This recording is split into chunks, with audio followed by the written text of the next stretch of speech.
ఎన్ని రెక్కలున్నాయి? ఎన్ని రెక్కలున్నాయి? 3 రెక్కలున్నాయి. ఒక రెక్క బాదుడి కింద ఉత్తరాంధ్ర వాళ్ళు పెరికేస్తారు. ఇంకొక రెక్కని విధ్వంసాల కింద రాయలసీమ వాళ్ళు ఎరగొడతారు. కోస్టల్ ఆంధ్ర ఏవైతే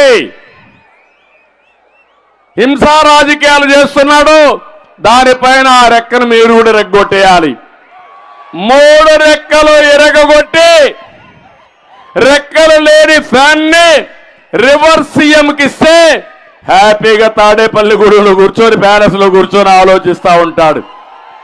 చేయడానికి సిద్ధంగా ఉన్నారా లేదా అని మిమ్మల్ని అడుగుతున్నా. ఇక్కడ యువత ఉన్నారు, తమ్ముళ్ళు ఇటు అడుగుతున్నా మిమ్మల్ని.